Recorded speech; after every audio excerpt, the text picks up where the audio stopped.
Episode 49.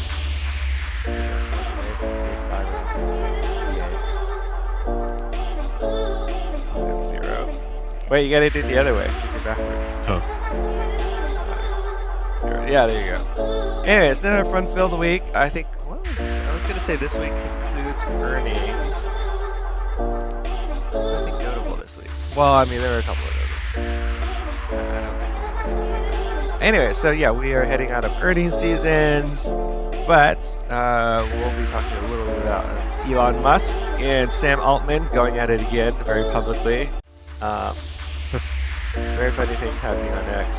So we'll talk a little bit about what Elon is trying to do to shake up OpenAI. And then, yeah, I guess we're shifting away from AI into robotics. So Meta announces that they are planning to spend big on robots. And so the bandwagon chugs along. Bandwagon. Huh? The bandwagon. Bandwagon? Oh. I guess bandwagon you don't chug along. I guess you chug along. You wagon along. You pull along. Wagon along. Something like that. But anyways, yeah. So I guess that's what we'll talk about this week. All right. AI. Everything's AI. Everything's AI. Well, I'll kick off the first story. When I saw this one, I was, had a little chuckle just because of the whole thing. And that's Elon Musk leading a group of investors to make a purchase attempt at OpenAI for $94.7 billion. And the reason why I chuckle is because compared to what OpenAI has been raising lately, the valuations of 100 billion plus, I think 250 billion was the last one, right? Yeah. I know. It's like the latest one that's being led by SoftBank. It's like 350, I think. Yeah, 350. So trying to offer a 94.7 billion. We're very specific. Yeah. It's open. It is for the non-profits portion of OpenAI. It's not for all of OpenAI. Yeah. Okay, I didn't realize that it was only for the, and this is what the media does, right? They give you these clickbait titles that. Yeah, I didn't know until I was watching Sam Altman talk about it. But yeah, okay. Well, Musk and team tried to go after it. Obviously, there's a history there, right? If you don't know, Elon Musk was actually one of the co-founders of OpenAI with Sam Altman way back when, and does not like where Sam Altman has been taking the company. And he's been, pretty vocal about it and how this is not good for AI. I mean, the whole mission when they co-founded it was to be open source AI, so that people can use it to better advantage. And so that happened. And then towards the end of the week, the news came out that the board of OpenAI and Sam Altman rejected the bid and even went public with it because Sam Altman posted it on X, which is the platform that Elon Musk owns. No, thank you, but we will buy Twitter for 9.74 billion if you want, which is not the opposite, which is one decimal to the left. Taking a jab at, valuation. Yeah. Elon Musk bought X or Twitter for 44 billion a couple of years ago. That was the whole thing because he tried to get out of it. But yeah, so basically Sam Altman posted that on X. Elon Musk quickly responded by calling Sam Altman a swindler. Yeah. And it's interesting because I've given my perception of Sam Altman on this podcast of how there's something going on, kind of schemy or sleazy with him. All of his, executive people left the board, tried to oust him, all that stuff, right? And so there's a lot of drama going on in the OpenAI world. But this public, feud was interesting to watch. I mean, it's interesting because it's obvious Elon's not serious. Yeah. Well, okay. So, I mean, he's serious about wanting to get into OpenAI, right? Because he's kind of being petty. But here, again, you see another instance of he's using his title of wealthiest man in the world like everybody is concerned about. Meaning, he's just doing out there to kind of like make it more difficult for OpenAI to transition to be a for-profit company, right? Because he's kind of Right. setting a bar for any other potential investor to come in, right? Of, all right, you're going to need at least 100 million, where I think, Sam and the board probably weren't thinking to come out at that price, right? Yeah. And so again, talk about scammers. It's a scammy tactic, right? It's really anti-competitive if you think about it. Like it's Mhm. using your money, like you are the Goliath basically, and trying to. I know it sounds silly to say the Goliath, but Elon is worth, whatever, north of 400 billion, even more based off everything that's going on this week. Anyways, so that's one. Late last night, I see some things come across a headline where XAI is trying to get a new $10 billion funding round that values Elon's AI company at like 75 billion. And so you're like, okay, what's going on? You're bidding 97, yet you are looking for another huge valuation. Like this is a huge increase from where it was a couple of months ago. It was raising 6 billion the last time, and that was a few months ago for XAI. Now they're going for 10 billion at 75, and it's just like, all right, you're talking about scammers. You don't Yeah, become the richest man in the world not knowing how to scam. it's true. I've never really heard those like internal stories though about Elon Musk and being a scammer. Have you? If you look at the history of Tesla, I don't think Tesla fanatics no accept it. But Elon didn't actually found Tesla by himself. He bought it. Tesla was already an Yeah. existing company, right? And he like pushed out the previous owner because they had a fight or whatever. And then of course he's tried to rewrite the narrative of how he founded Tesla and came up with the name, et cetera, et cetera. But who knows how that happened? Ex- Yeah. Well, I mean, so if that's the only one though, from whatever, 15, 16 years ago. Well, don't let me talk about. You want to talk about the Department of Government Efficiency? Sure. How that's not the biggest scam in the world? Explain. Yeah, I don't want to get into politics. Okay. Well, anyways, I don't know. Basically, the narrative is everything is a I, fraud that I don't agree with, even though I it thought you hasn't don't been want to get proven the to be a fraud. everything's a fraud. Oh, everything in the government is a fraud. Everything in the government's a fraud because I don't agree with it. Yeah. Every government agency that has been investigating me is a fraud and corrupt, but I have no proof. It's just things I don't agree with is a fraud. That sounds like Trumpism there. Yeah. Well, Elon's I guess, Trumpist. who's the, it could be Elonist. Who knows at this point? Yeah. Whether Yeah. it's Trumpist or Elonist. I don't know. Did you see? I'm sure you saw the clips from last week of when Elon was in the Oval Office with his son That was the, and the hot mic. yeah, yeah, I'll have to add that here yeah, with like the hot. It was just hilarious to me. yeah. See, but Shush. here, I think a lot of people have made interesting point though, is like Yeah, his kid is only 4, right? And at that point, they still don't have a sense of what they're saying. They're like parrots. They just repeat what they've heard, right? And so I guess the conspiracy is that he's heard that somewhere or for totally. somebody, which is likely Elon. And so what has happened in the background that we don't see where Elon has said that, right? I find it very interesting. You're not the president. It's like, yeah, shut up. You are not the Hilarious. president. Yeah, so all sorts of conspiracies are going around, which is kind of funny because before it was all Magna, right? And now it's the left. But So what's the again, call here then? The call is that Trump and Elon will have a falling out in the next 4 years, yeah. and yeah, something's gonna happen there. But we'll see. I mean, at this point, I don't know. Yeah. I can't think of a time where there's been a conference in the Oval Office where the president is not leading the briefing. This was like Elon was the president. It was so surreal. But anyways, Elon using his wealth and power to kind of prevent his biggest competitor or slow them down or, take them off track. Yeah, A lot of people not in tech don't realize like in these type of things, they actually suck a lot of focus away from what a company is trying to do, right? And so it's a distracting tactic. But we'll see. Again, Yeah. like I said, the timing of it, right?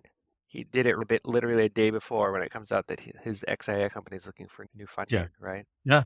Totally. So yeah, juicy. We'll see how I get. Yeah. Yeah. All right. Next discussion around AI is robots. You want to summarize this one? Yeah. So again, more big tech is not slowing down. So it's like AI might be the out with the old and in with the new. Meta announced that they are going to invest heavily in robotics. And I guess AI robotics is thrown in there, but of course robots are going to need AI. But basically Meta is doubling down, tripling down, quadrupling down, pivoting into robots now. And more news comes out that Google has participated in a funding round for this company called Figure AI, like 350 million funding.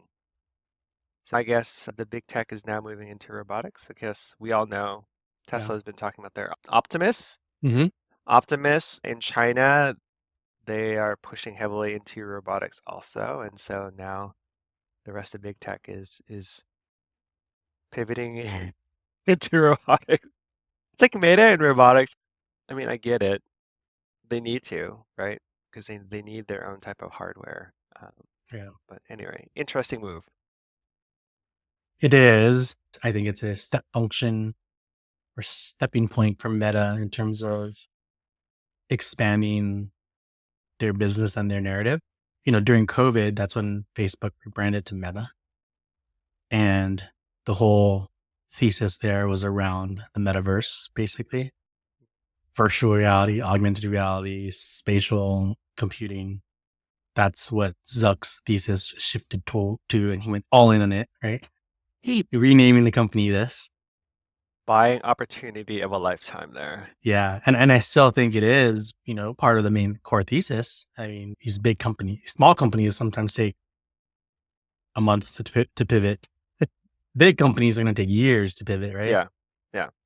And so now another step function into robots. Yeah, I think it's completely different than anything they've done. Like Meta was very similar, right, to what Facebook's core business was, which was around social. Yeah. Robots, completely different. Yeah. But they've tried to enter hardware markets, in the past. I mean, they have entered hardware markets like the Quest, the Ray-Ban glasses, the failed, what was that called? Portal, the Portal. the Oh yeah, Amazon, yeah, yeah. Yeah, the Alexa videos. competitor. Yeah, yeah. But this is like a big move, and it's interesting. I didn't realize, I was kind of re-looking at the article. The former CEO of Cruise is their VP of robotics. So he's the person that's going to be I heading see. up this whole That's initiative. interesting. Yeah. I mean, okay, so Cruz, like, does he have a robotics background? That's kind of weird. I don't know. I mean, probably it's more for the AI background, but Yeah, you know, like the software, right? yeah, For robots, like at that point, you just hire another like yeah. robotics specialist, right? What would have been interesting is if they said they were going to buy Boston Dynamics. I think that would have been funny Yeah. because Google got rid of it because Boston Dynamics was owned by Google, Hmm. I believe, and then sold to SoftBank, and now SoftBank has the majority interest. It'd be funny if they partnered with Facebook to do that. Yeah. Oh, we'll see. Well, too bad it's not public. That would have been a good investing thing. But yeah, news, market seemed to like it. Facebook, again, all-time highs, 20 days up, which is apparently a record. Like no company in the history of the stock market has been up 20 days like Meta has. So yeah, chugging along, 740, 740. Good time to buy longer out term puts. Yeah, I might need to do that. I definitely get to pull back soon. Yeah, Not financial advice. This is what I'm thinking and what I'm going to yeah, do. yeah, I've been like looking at it every day and trying to wait for an entry point to get into some puts because yeah, yeah, it needs to pull back. Can't just yeah. keep going up every day. Yeah, I actually trimmed a little bit of my Meta just to take profit. It's in a IRA, so I don't have to worry about capital gains or anything. But yeah, I trimmed some just because I expect it, and Yeah. then I'll probably buy puts, right? Buy Uh, puts. Yeah, probably buy puts. Like maybe we'll see how far it pulls back. I know it needs to Yeah. test like 700 or 650, like one of those big markers. I feel like it needs to pull back to, and I'll probably go in heavy again. That's a good point. I think 750 is a good number. Yeah. Okay. It looked like crypto is trending up, gonna hit 100K, but now it looks like it's starting to go back down. But anyways, yesterday was a Wild West type moment. I think we're nearing the top. So the president of Wait, you think Argentina, we're near the top? yeah, The at least for the meme coin cycle, maybe. So basically, the president of Argentina, what's his name? Milei, Milei somebody? Or Milei is his last name. Lionel Messi? Yeah. He I said No? Lionel. Anyways, yeah, so President of Argentina on X posted to his X thing and said, "We are launching a coin to help support development in our country, whatever." And a ton of people lost money on it. Yeah. So basically, it launched at 1 billion outright. It flew up to like 4 billion and crashed to 200 million all in a matter of hours because he ended up taking the post down. It's like the country of Argentina rugged the entire world. And it turns out, maybe, conspiracy, uh, it's actually the same team that launched the Trump and Melania meme coins. So that's been going around too. Yeah, there's a lot of shady stuff going on with the way it was launched and the way it was being handled. Yeah. But anyways, yeah, so yeah, Argentina launched a meme coin and it was a scam or rug and it sucked out 100 million-ish out of the crypto market. Like, poof. Well, that just means like it's a little pullback. It's gonna run again in a couple of Yeah. weeks here. See, I think the difference is though is like when like just like crypto in general, right? It's like, oh, yeah, it's the crypto bros, crypto gals, and you're just kind of fighting each other, and you know, the liquidity of the money goes back and forth. But when you have like a sovereign nation or whoever these people are who are setting up these coins, right?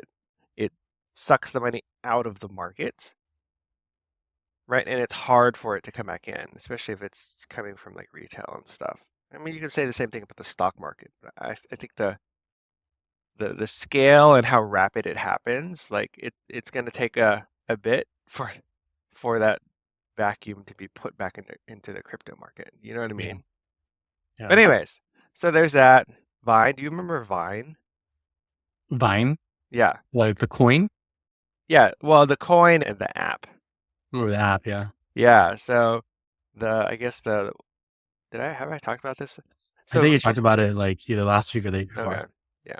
So people are banking on that one as the Yeah. next potential billion-dollar coin. It's doing terrible, but they're hints. So Apple, Tim Cook posted on X. They have their next event next week. I don't think anybody knows what it actually is. But the video he posted on X was actually in the shape of a square, Mhm.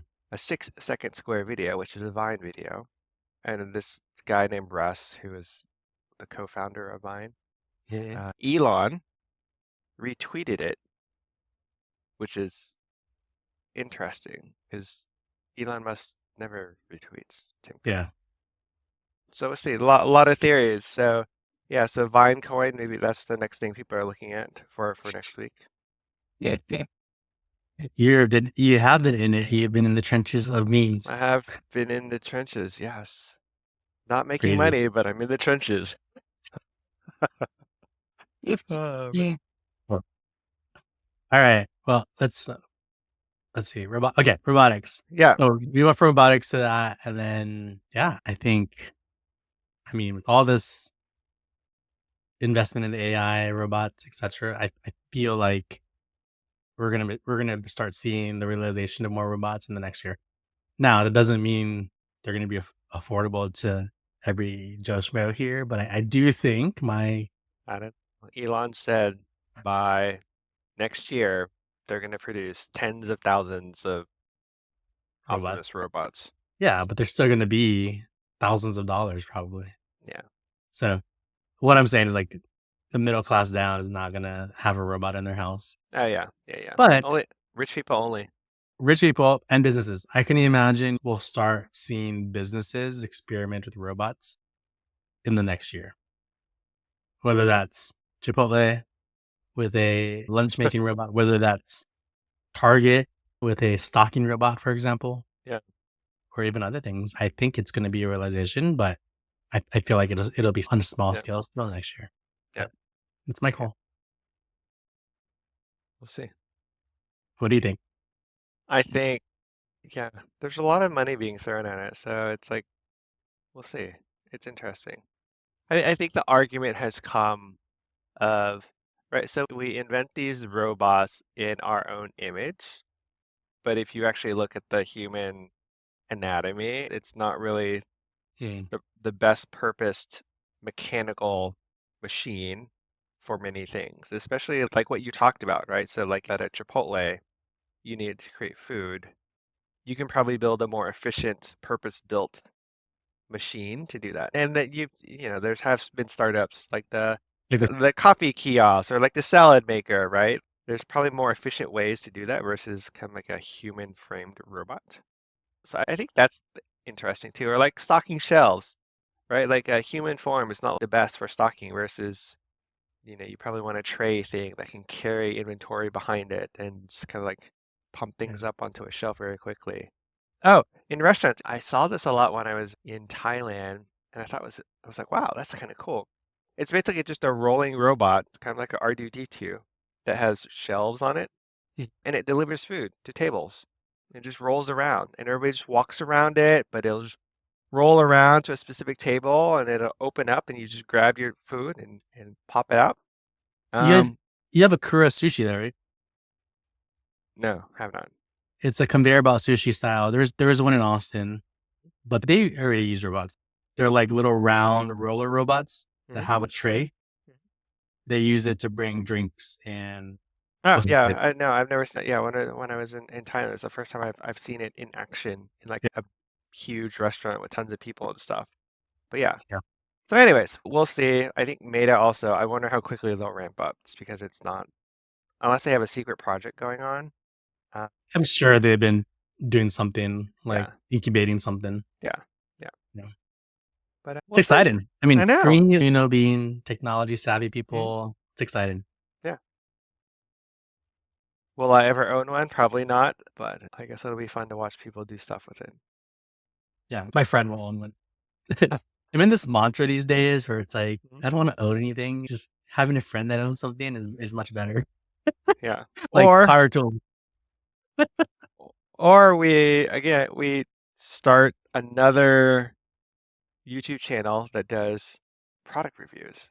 That's the only way I can think about it where you can have a business, you could buy products that you can just write off, and then that's how you get it. Episode 50, product review. Yeah, that's like the retirement where you kind of have fun doing things and you get to buy products. Yeah. We could go to like CES and do that. That'd be fun. And then AVN. What? Okay, let's wrap up this episode and then I'll talk about that one more. All right, that's it for episode 49. Thanks for listening or watching. We're getting to 50. Thanks for listening. Please give us a like, subscribe, and let us know what you think in the comments. Yes. All right.